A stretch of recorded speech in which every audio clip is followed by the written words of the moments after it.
আপনারা দেখছেন news now, খবরের নতুন ভাষা।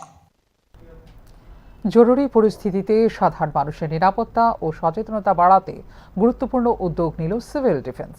দক্ষিণ ত্রিপুরার শান্তিরবাজার মহকুমা শাসক কার্যালয়ে অনুষ্ঠিত হলো বিশেষ মক ড্রিল, যেখানে এয়ার রেইড বা ব্ল্যাক আউট পরিস্থিতিতে কিভাবে সাধারণ মানুষ এবং প্রশাসন কাজ করবে তারই বাস্তব ভিত্তিক মহড়া অনুষ্ঠিত হয়।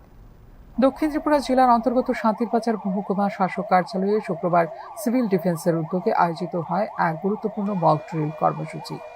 মূলত যুদ্ধকালীন পরিস্থিতি, এয়ার স্ট্রাইক কিংবা ব্ল্যাক আউটের মতো জরুরি অবস্থায় মানুষকে সচেতন ও প্রস্তুত করে তুলতেই এই মহড়ার আয়োজন করা হয়। এই মক ড্রিল প্রসঙ্গে বিস্তারিত জানিয়েছেন সিভিল ডিফেন্সের নোডাল অফিসার কাকলি সাহা। তিনি জানান, যদি কখনো আকাশপথে আক্রমণ বা জরুরি বিপর্যয় পরিস্থিতির সৃষ্টি হয়, তাহলে সিভিল ডিফেন্স কিভাবে কাজ করবে এবং সাধারণ মানুষ কিভাবে নিজেদের নিরাপদ রাখবে, সেই বিষয়গুলি হাতে কলমে তুলে ধরা হয় এই মহড়ায়।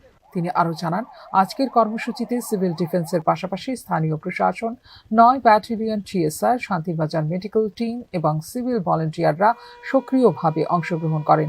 বিভিন্ন জরুরি পরিস্থিতিতে দ্রুত উদ্ধার ও নিরাপত্তা ব্যবস্থা কিভাবে পরিচালনা করা হবে তারও প্রদর্শন করা হয়।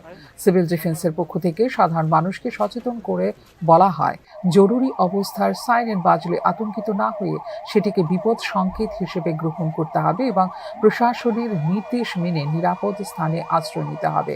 প্রশাসনের মতে, এই ধরনের সচেতনতামূলক মহড়া ভবিষ্যতে যে কোনো জরুরি পরিস্থিতি মোকাবেলায় সাধারণ মানুষের প্রস্তুতিকে আরও শক্তিশালী করে তুলবে।